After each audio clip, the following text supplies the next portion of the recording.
so much fun. So I have a goal right now to make a bunch of those because it's hiking season is gonna be soon and people will wanna get their bottles with them to go hike or, go explore the city, and this is perfect. So I am almost done with the essential stitches, the essential rows. Right now I'm just doing single crochet all around in the back loop only, so it's gonna be that, and then just a single crochet after that before we start going up in pattern, which I will have in the description if you guys are interested. Now this is a very famous case from 1980s, the end of 1980s pretty much, 1986, and I actually had no idea this case existed until I started researching and found out that it was actually a very famous case, and it was on a lot of tabloids at the time. One of the most famous cases in late 80s apparently, especially in New York, because the murderer in this case was very good looking and he was from a privileged family. So the media, it seemed people were really interested to take a peek inside the lives of the people that live on Upper East Side, like Gossip Girl, if you've ever seen that show. And media was obsessed with this case because it was about New York's most well-to-do society, and they just couldn't believe that something like that could happen to such privileged family, or so they assumed. And also the jury was unable to understand how someone so handsome, so good looking could commit such terrible crime. Okay, let's begin.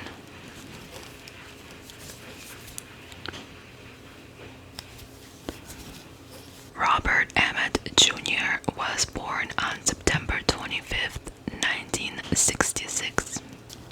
His father was a videocassette distributor, and his mother worked as a private nurse. And his mother was not just a regular private nurse, she was a private nurse of the rich and famous people of Upper East Side. So all the millionaires and billionaires that lived on Upper East Side. And it is said that his mother was even a private nurse to John F. K. Jr. After she treated his bronchitis, they hired her as a nurse. JFK Jr. and Robert actually had a play date when they were younger. So Robert was actually only 6 years younger than JFK Jr. Despite that they had all these rich and famous friends, Robert Chambers' family was not rich, actually, and they lived in the working class section in Queens, in New York. However, after his parents divorced, and his mom was obviously making more money than the dad, and after the divorce, they ended up moving with his mom to the Upper East Side, probably to be more closer to all the rich people that his mother was working for. I mean, his mother wasn't rich to the standards of Upper East Side, but she still had pretty good money. She was making hundreds of $1,000s a year. So she wasn't a millionaire, but she made decent money to be able to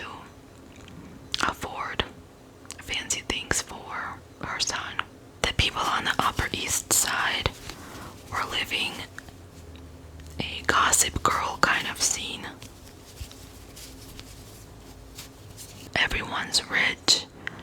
The man would wear tuxedos when they go out just to the store. They would eat fancy brunches on weekends. And Robert's mother decided that she wanted this kind of life for her son. So she decided that this is where he's gonna go to school. She worked hard to afford for him to go to the most prestigious Upper East Side private schools. Also,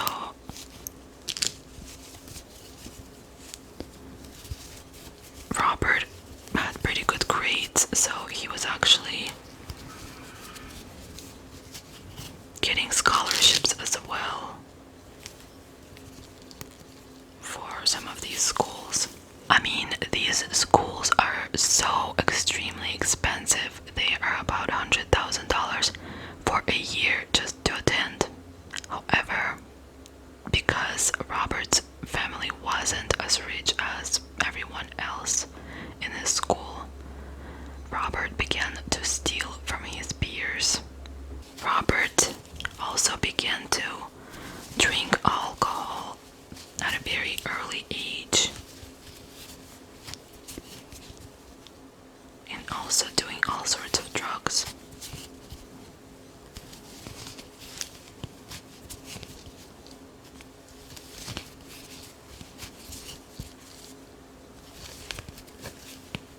Robert attended Wilbraham Junior High School.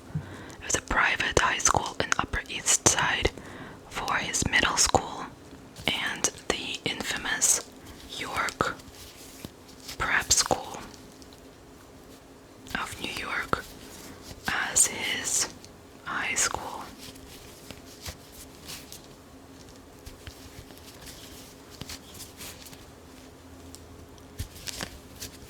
And I will just mention that his peers knew that he was stealing from them. They even said that they knew every time he would come over,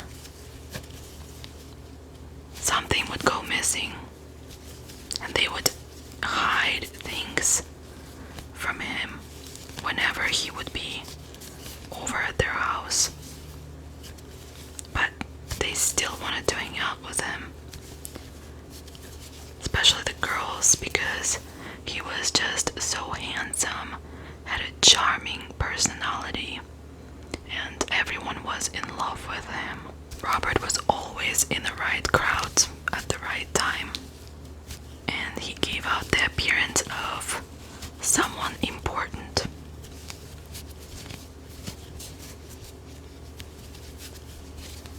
After high school, Robert was accepted to Boston University. However, he was kicked out after just one semester because he stole someone's credit card and got reported. And he was also committing other petty thefts while he was there.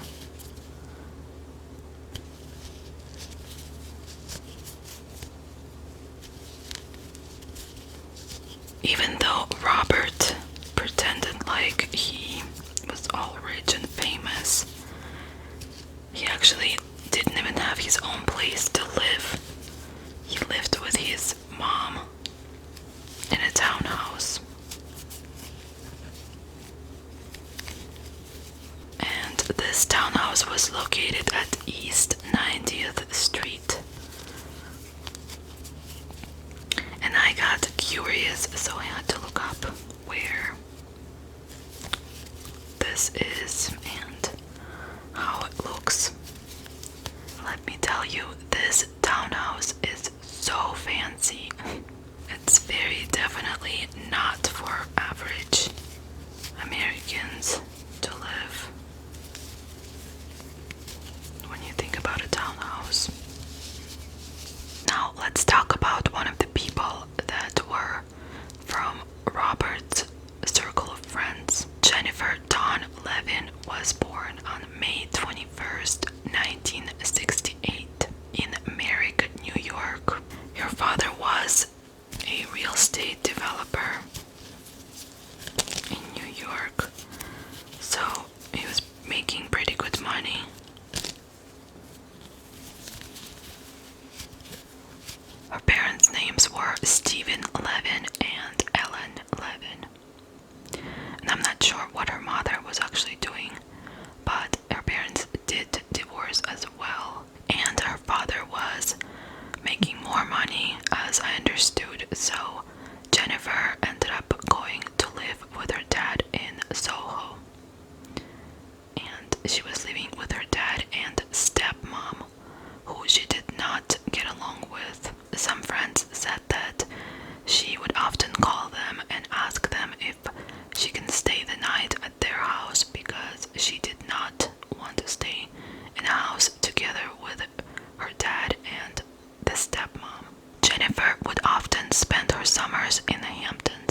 student, and she graduated in June of 1986. And she was accepted to Chamberlain Junior College in Boston on August 26th.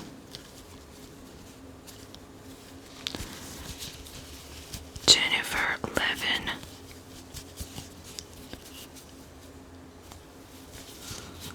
just came back from the Hamptons, and she decided to go celebrate with her friends because in a few days she was going to go to college. Her and her friends went to a bar called Dorian's, and this bar was located on the Upper East Side.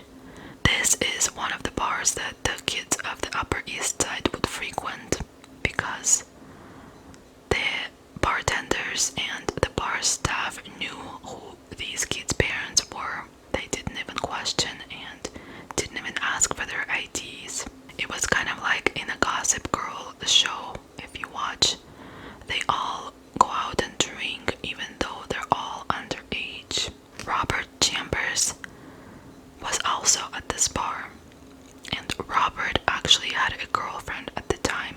Her name was Alex Kapp, and Alex Kapp actually later in life became an actress. Alex Kapp has been in a lot of shows and movies, but the most famous, what she's known for, is a show called The New Adventures of Old Christine, where she is the main role. And Jennifer, from what I've gathered, also had a boyfriend at this time. However, her and Robert would see each other from time to time.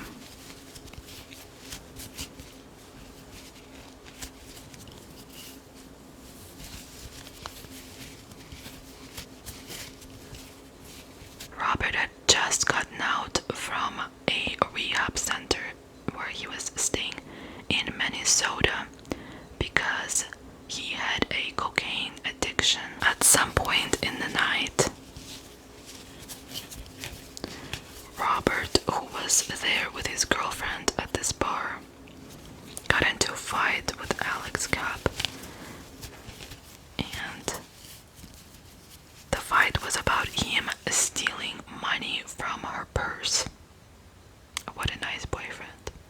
Alex got so angry actually at Robert, and she threw condoms in his face as everyone was looking. So Robert got really embarrassed, as you can imagine. And then Alex stormed out of Dorian's, leaving Robert behind. This is when Jennifer and Robert began to flirt at the bar.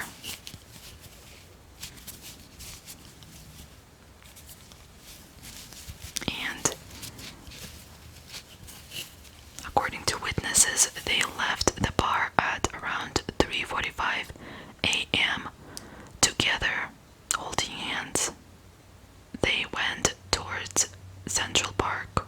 On August 26th, 1986, at 6:15 in the morning, a cyclist who was riding on his bike through Central Park found Jennifer's half-naked body. The location of the body was near 5th Avenue and 83rd Street. When police arrived, they established that Jennifer's time of death was actually very recent.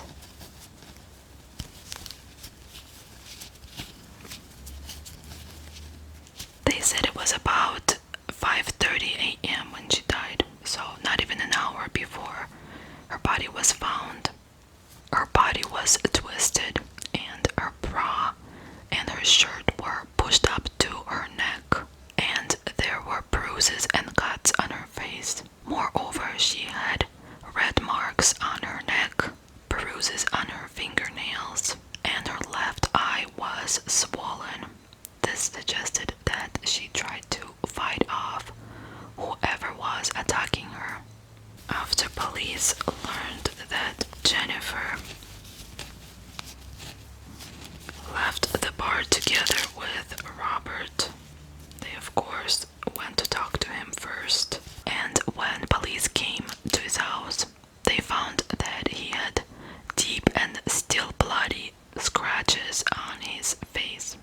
his face. And this meant that they must have happened recently, within a few hours. Robert began to claim that his cat scratched his face. However, police did not buy it.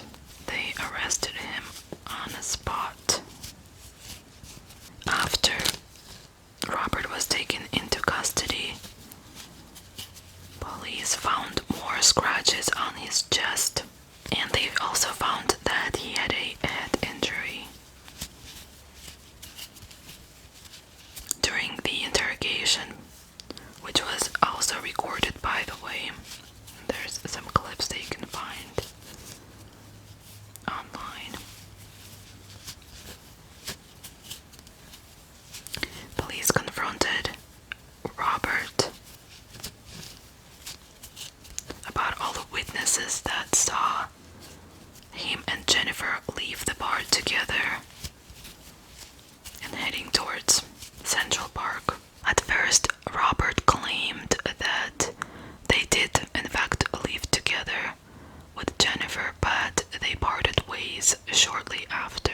But detectives told Robert that they know that he went to Central Park with Jennifer because there were a lot of witnesses that actually saw them go inside the park. This is when Robert suddenly changed the story. And he was now claiming that yes, he did in fact go with Jennifer to Central Park. And while they were walking, Jennifer insisted that she wants a serious relationship with Robert, which he did not want.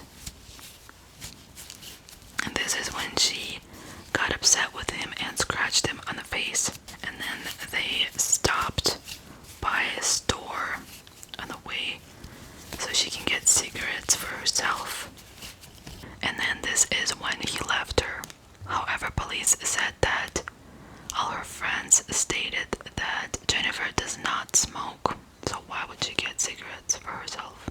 This is when Robert changed his story again, and he was now admitting that yes, she did not stop by the store, and in fact they just continued walking towards Central Park and went inside Central Park to have sex there.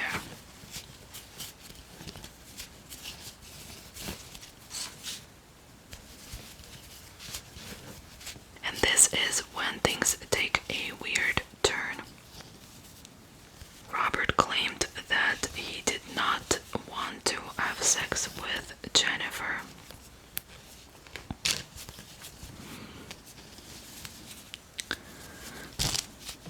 Jennifer was being persistent. So she ended up going to the bathroom in Central Park and coming back with no underwear on. And she was holding it in her hands at this point. Then, according to him, Jennifer tied his hands with her panties and began molesting him. And she began to stimulate him and hurting his genitals.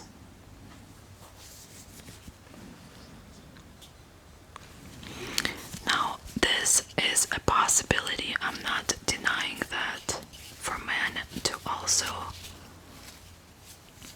get raped. But in this scenario,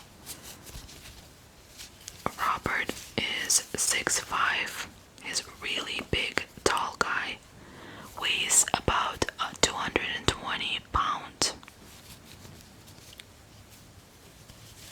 And Jennifer height is 5'4", weighs about 115 pounds. So, according to Robert, as Jennifer is molesting him, he is trying to untie himself from the pennies. And when he freed himself, he pushed her off of him right away. And this is when she flew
bruises on her neck. He hit her in the throat as he was freeing himself and pushed her off, and he kind of like pushed her with both hands, one in the throat, one somewhere in the chest, and she fell.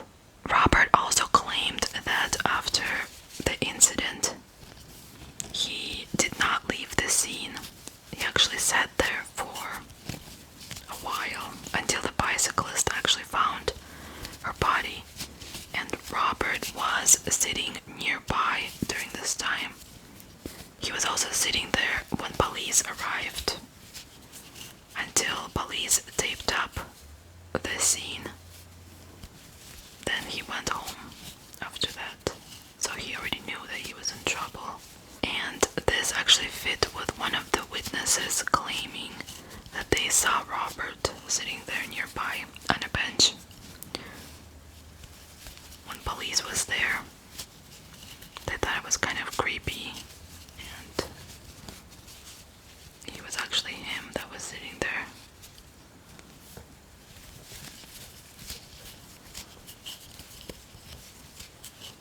And don't get me wrong, I do think that guys can get molested by women, of course.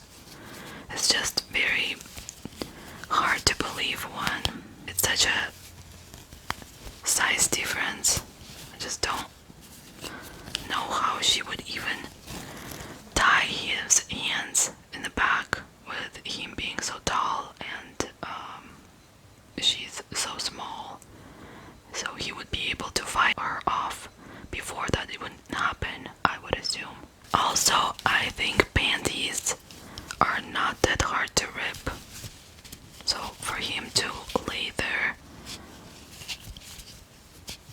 not be able to rip the panties that were tied in his hands for the longest time, I don't know.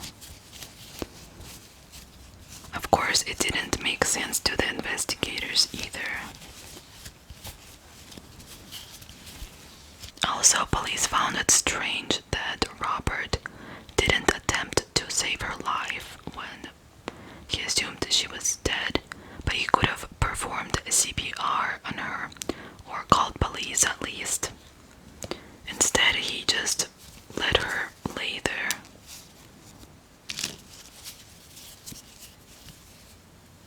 As he was watching nearby.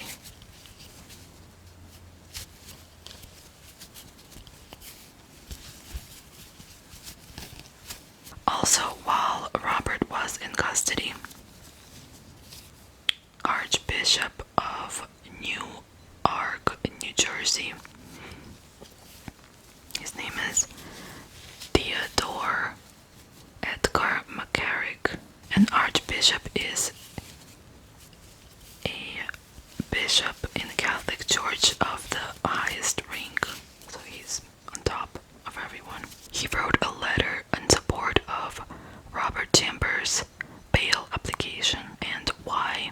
It's because this archbishop was also the godfather of Robert, because his mom was the nurse of this archbishop. Ironically, in 2019, this same archbishop was defrocked for sex offenses against adults and minors.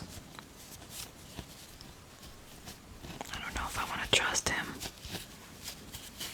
And Jack Darian, who was the owner of Darian's, the bar where Robert and Jennifer were last seen, he was also on Robert's side, and he actually even put his townhouse as a collateral for his bail,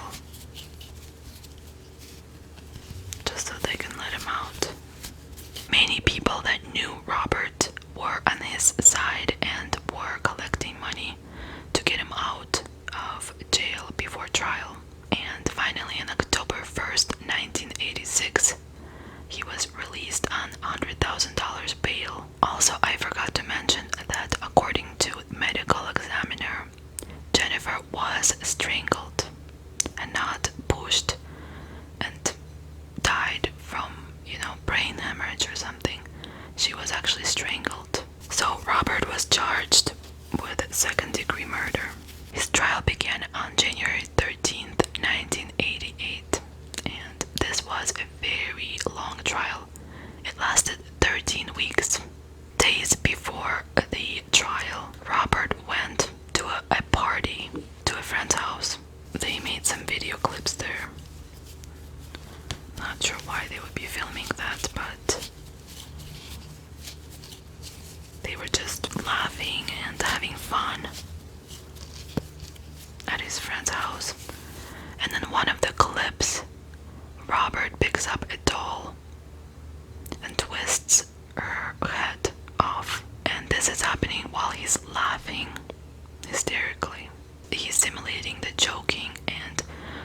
off, he says, "Oops, I think I killed her." All of his friends also laugh in the background. So the public became too distracted with Robert's looks, and everyone was victim blaming Jennifer instead of analyzing all the evidence that was right in front of their faces.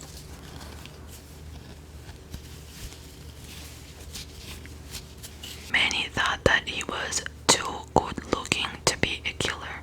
How is that possible? How can you be too good looking to be a killer?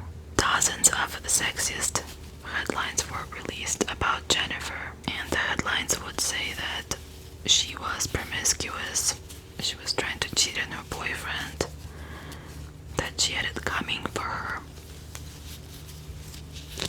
and Robert was pretty much just at the wrong place at the wrong time. He was innocent, trying to defend himself. I read myself an article that was from 1988, I believe, and this article claimed that Jennifer did not have good grades. She barely finished high school. What was she doing hanging out with such a handsome guy as Robert? What was she thinking? It was also claiming that Jennifer was sleeping around a lot and sneaking out from her house. These were the headlines that you would see during this trial. However, for Robert, it was a different story. He would be on cover, first page magazines such as Time and People. And it would be pictures of him, like model looking pictures, zooming in on his face, showing how attractive he is. And the headlines would read that it's like a preppy boy, killer, rich boy, good looking boy is being blamed for this girl who was trying to attack him. This positioned him as a man of power. Robert's defense even claimed that Robert was a victim of a woman who could not take no for an answer. Because of this, jury could not reach a verdict after 9 days of deliberation, so they had to have a second trial. Robert ended up pleading guilty in exchange of getting 5 to 15 years for a first-degree manslaughter, not even a murder, because he got in trouble while being incarcerated as well. He served all 15 years to a T. So he got out in 2003, and he actually did an interview after he got out, saying that he does not want any trouble again. He's gonna be off media. He just wants to live his life now.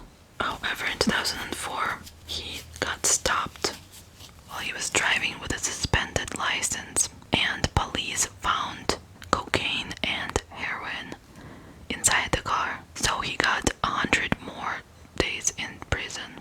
However, his journey in prison didn't end there, because in 2007 he got arrested again, and this one was a serious one. It was because he was selling drugs out of his apartment in Manhattan with his girlfriend.